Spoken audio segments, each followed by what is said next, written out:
سماعت فرمائیں. حضرت حیدر کرار جو ماہ وقت ساتھ رہے، بستر پر ساتھ سوتے رہے، بچپن میں سرکار کی چھاتی پر سوتے رہے، انگلی پکڑ کے چلتے رہے، کندھوں پہ سرکار کے کھیلتے رہے. نہیں بس اس کی کوئی ضرورت نہیں، لپٹنا جھپٹنا جھپٹ کر لپٹنا لہو گرم رکھنے کا ہے ایک بہانہ. وہ پسینہ پہنچنے کے لیے مجھے رومال دے رہے. اب پسینہ پہنچنے کا وقت نہیں، پسینہ بہانے کا وقت ہے. عرض خدمت ہے حضرت حیدر کرار شیر خدا رضی اللہ تعالیٰ عنہ بہامہ وقت ساتھ رہتے رہے، کندھوں پر کھڑا بھی کیا، کندھوں پہ لے کے چلے بھی. اس آدمی کو جتنی پہچان اتنی دوسرے آدمی کو تو پہچان نہیں، لیکن کہتے ہیں دیکھنے والا کہے گا لم ارا مثلہ قبلہ ولا بعدہ، حضور سے پہلے سرکار کی مثل نہیں دیکھا. تو یہ کلی استقرائی ہے، پہلے کا تو تجربہ مفید نتیجہ ہو سکتا ہے، لیکن ولا بعدہ کا کیا ہوگا؟ منطق دیوار پر لکھنے واسطے نہیں ہونی، منطق استعمال واسطے ہونی.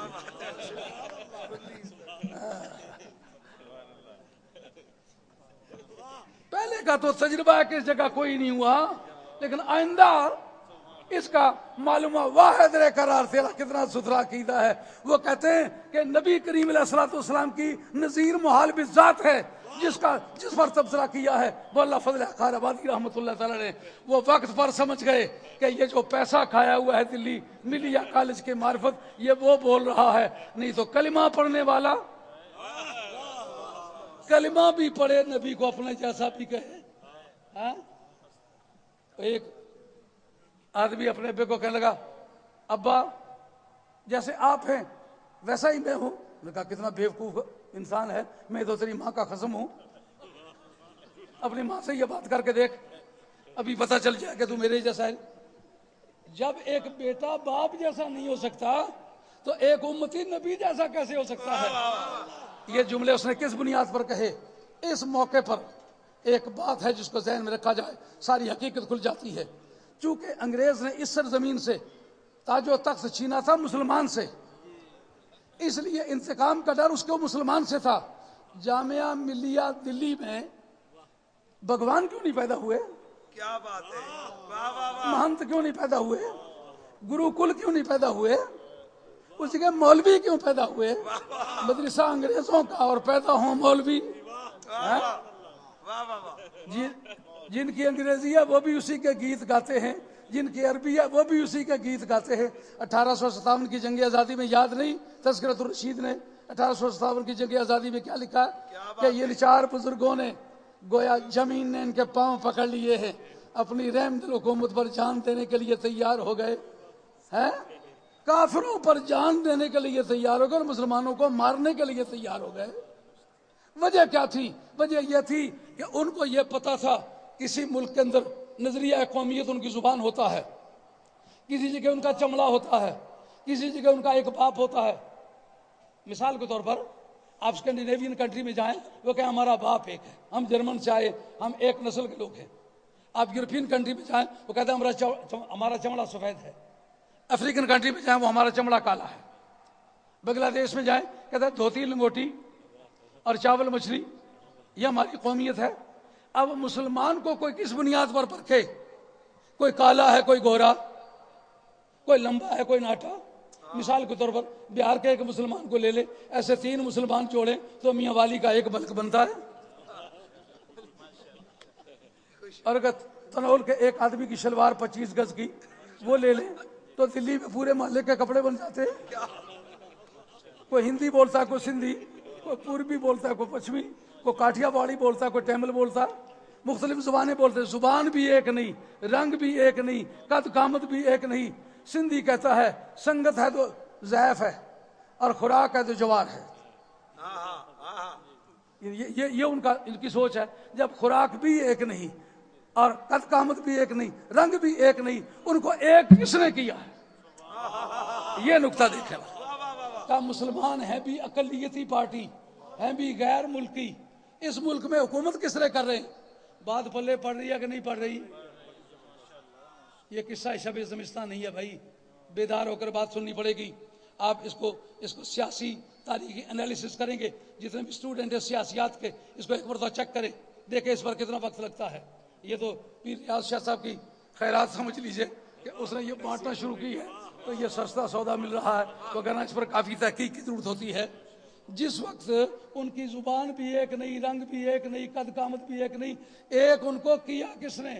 مسلمان ایک تو غیر ملکی فرغانہ سے آئے ہوئے ہیں، دوسرا ان کی زبان پرشین، تیسرا ان کی تہذیب و تمدن الگ۔ یہاں کے رہنے والے مسلمانوں کو اکٹھا کس نے کیا ہے؟ ان کا عقیدہ یہ، ان کا نبی حاضر و ناظر،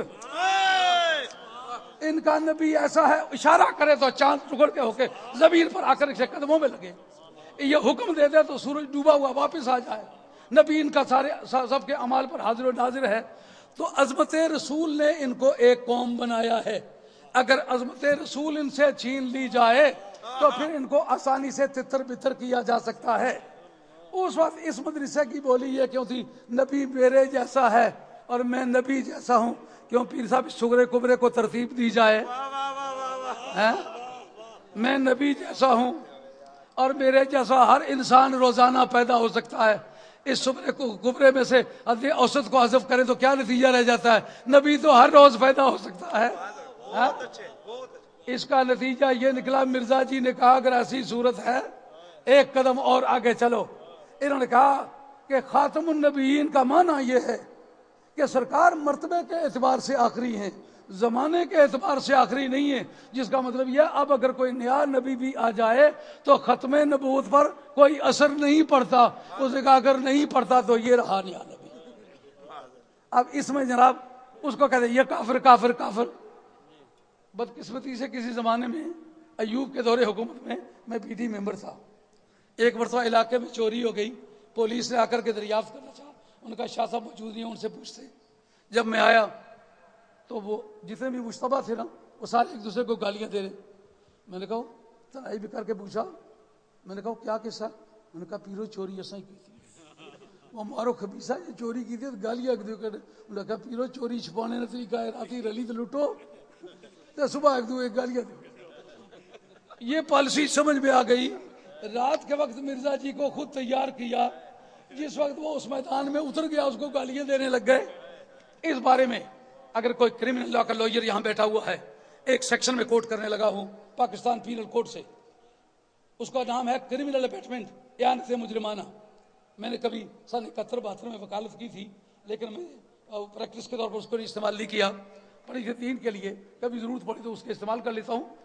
اس کے اندر ہے کرمنل پروسیجر، کرمنل ابیٹمنٹ کی تعریف یہ ہے، اگر ایک آدمی کسی شخص کو کسی کام کا مشورہ دیتا ہے، کسی کام کی حوصلہ افزائی کرتا ہے، ترغیب دیتا ہے، وہ کام کرتے وقت وہ آدمی کوئی دوسرا فعل بھی ایسا کر لیتا ہے جو پہلے کام کی ترغیب کا اغلب نتیجہ ہو سکتا ہے۔ قانون کی پرزمپشن یہ ہے جس آدمی نے پہلے کام کی ترغیب دی تھی اسی نے دوسرے کام کی ترغیب کی تھی، مگر یہ غالباً 50-50 سمجھ آئے۔ اب میں اس کی مثال پیش کروں گا، بالکل صاف ہو جائے گی بات۔ مثال کے طور پر ایک آدمی اچھے پہلوان کو جو 5 من مقدر اٹھاتا ہے اس کو کہتا ہے یہ 5 سر سوٹا تلا ہوا ہے، یہ سامنے بابا جو 85 برس کا گنجا جا رہا ہے نا اس کے سر میں 5 چھوٹے مارو، لیکن یہ دیکھنا یہ مر نہ جائے، اگر مر گیا تو میں ذمہ دار نہیں ہوگا۔ اب جناب وہ 5 من پتھر اٹھانے والا پہلوان جا کر کے سوٹا اس کے سر میں 5 چھوٹے مارتا ہے، اور مارنے کے بعد وہ جگہ پہ دم توڑ جاتا ہے جس کو لگتے ہیں۔ اب وہ کہتا ہے جناب میں نے تو اس کو ترغیب دی چھوٹے مارنے کی، میں نے مار ڈالنے کی ترغیب تو نہیں دی تھی۔ قانون کہتا ہے جس کام کی تو نے ترغیب دی تھی نا اس کا اغلب نتیجہ یہی تھا جو وقوع پذیر ہوا ہے۔ کیوں؟ 80 سالہ بوڑھے کو اگر 5 شیر تلے ہوئے 5 چھوٹے 5 من پتھر اٹھانے والا آدمی گن کے 5 گنجے سر میں مارے تو اس کا اغلب نتیجہ موت ہے۔ لہذا قانون کہے گا جیسا قاتل وہ ہے ویسے قاتل تم ہو۔ اب جس نے کہا تھا نبی میرے جیسا ہے اور میں نبی جیسا ہوں، اس نے نئی نبوت کی ترغیب دی تھی، کرمنل اپیٹمنٹ اس نے نیا نبی بننے کی اسے ترغیب دی تھی۔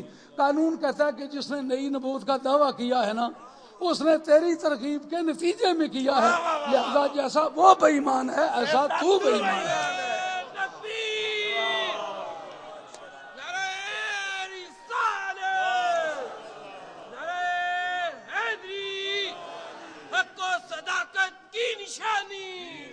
اس میں جو عرض کرنا مقصود تھا، آپ نے مدارس کا نام لیا تھا، یہ مدارس کا کردار تھا۔